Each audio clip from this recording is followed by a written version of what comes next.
weakness. Do I have weakness? I am nothing but weakness. I'm not naturally strong or fast or flexible. I'm certainly not the smartest person in the world. I get emotional over stupid things. I eat the wrong foods. I don't sleep enough. I procrastinate and I waste time. I care too much about meaningless things and not enough about important things. My ego is too big. My mind is too small, often trapped inside itself. Now, all that being said, I have a saying. A person's strength is often their biggest weakness, but their weaknesses can become strengths. Success, guys, a very, very lonely road, man. Along that road, you're not going to see too many friends. You see your shadow most often. You got to trust in the heart of hearts. Inside what you're doing, what you believe in is a worthy cause, a winnable fight. I wish I could tell you you're tired, go take a break. I wish I could tell you you're tired, rest for a year. I wish I could tell you that it's gonna get easier. I wish I could tell you it's gonna get easier. I wish I could tell you that if you just keep going, it's gonna get lighter. I dare you to take a stand today to say no more. I will no longer accept this for my life. I dare you to take action today. I dare you to write your goals down and get someone to hold you accountable. I dare you to hold yourself accountable. I dare you to give up everything that is keeping you from your dream, to say no to all the negative influences. I dare you to pick up a book instead of a drink. I dare you to work harder than you think you did yesterday. I dare you to prove them wrong. I dare you to prove yourself right. I dare you to stand up as a man or as a strong woman, as whoever you are, and declare that you are going to claim a bigger and better life for yourself. When you get to the point where enough is enough, when you get to the point where it hurt real bad, when you get to the point when it's over, when they're tired, when they're frustrated, when they're ready to give up, when they spent their last dime, that's when they get started. But what you cannot do is you cannot quit during the process. You cannot give up because it ain't what you see. You cannot give up. Pain is there to make you better. Without struggle, there can be no victory. And let me tell you, when you've been through pain, when you've fought for where you are, you ain't gonna let anyone take away what you got. When you've earned it and paid your dues and suffered and failed, been hurt and been down, and you get back up, when pain and struggle comes to face you again, you look it in the face and stand it down. Because you've been through too much. You're too strong now. Everything that has happened to you up until this point has made you who you are. And it will continue to mold you into who you will be. How do you overcome the suffering of life? Is be a better person. That's how you do it. Well, that's hard. It takes responsibility. And I think, if you said to someone, you want to have a meaningful life? Everything you do matters. That's the definition of a meaningful life. But everything you do matters. You're going to have to carry that with you. Or do you want to just forget about the whole meaning thing and then you don't have any responsibility because who the hell cares? And you can wander through life doing whatever you want, gratifying impulsive desires for how useful that's going to be. And you're stuck in meaninglessness, but you don't have any responsibility. Which one do you want? Well, ask yourself, which one are you pursuing? And you'll find very rapidly that it isn't the majority of your soul that's pursuing the whole meaning thing, because, well, look what you have to do that. You have to take on the fact that life is suffering. You have to put yourself together in the face of that. It starts with yourself, man. You gotta start diving into those things that you're afraid of. You don't gain confidence by going to the spot that makes you feel good. It's gonna be a false reality.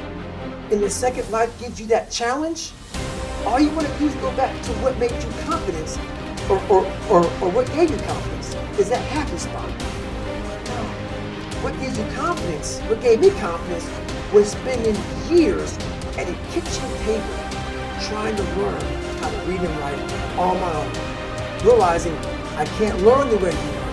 I can't, but I can learn.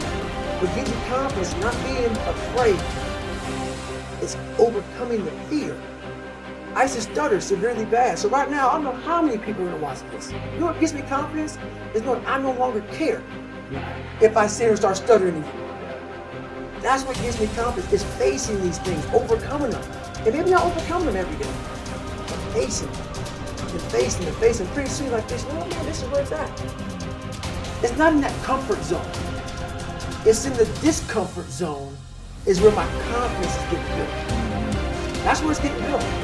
But people want they want an easier answer. There has to be an easier way. It's not. I'm sorry. I searched for it my entire life. I did. I lied. I did everything. And I still felt empty. I walk around with a backpack with all my stuff and no car. And I walk around the happiest person in the world. Have nothing. Happy as hell. It's because I found out the whole key to life. It's not in all that. Have to face yourself. So many people live to be 100 years old and they die miserable, having everything, because they never examine. I call it my live autopsy. You never examine this. Happiness, peace, enlightenment, it's all up here, man. It's all up here. And when I start talking like this, people are, man, I don't know. It's the truth, man. It's all up here. You just got to be willing to go and face it. And that's the hard part. Attitude is a reflection, a result of a person's will. It is incalculably powerful. It can bring about marvelous results for us, but we need to train it patiently, day by day. Now let's talk about the attitudes of people who are successful. The top 5% of the people who go sailing through life from one success to another and who, even when they fail at something, shrug it off and head right out again. No matter who the person is or what he does, men and women in sales, business executives, people in all the professions, wives and mothers, students, top people in the armed forces, public servants, men and women in the service of religion, working men and women in all fields of endeavor. Wherever you find a person doing an outstanding job and getting outstanding results, you will find a person with the right kind of attitude. These people take the attitude toward themselves that they can accomplish what they set out to accomplish, that there's no good reason on earth why they can't be competent, successful. They have a healthy attitude toward themselves and, as a result, toward life and the things they want to accomplish.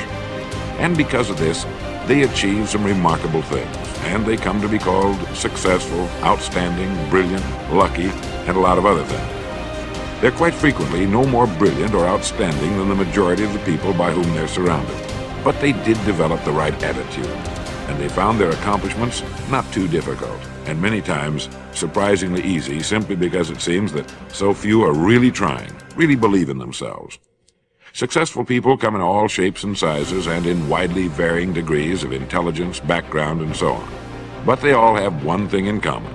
They expect more good out of life than bad. They expect to succeed more than they fail.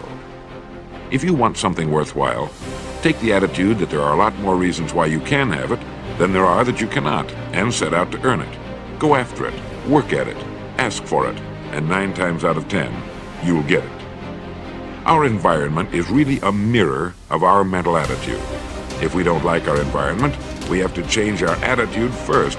Your ability and willingness to discipline yourself to accept personal responsibility for your life are essential to happiness, health, success, achievement, and personal leadership. Accepting responsibility is one of the hardest of all disciplines, but without it, no success is possible. The failure to accept responsibility and the attempt to foist responsibility for things in your life that make you unhappy onto other people, institutions, and situations completely distort cause and effect, undermine your character, weaken your resolve, and diminish your humanity. They lead to making endless excuses. There is a direct relationship between the acceptance of responsibility and the amount of personal control you feel you have over your life. This means that the more you accept responsibility, the greater sense of control you experience. There is also a direct relationship between the amount of control you feel you have and how positive you feel. The more you feel that you have a high sense of control in the important areas of your life, the more positive and happy you are in everything you do.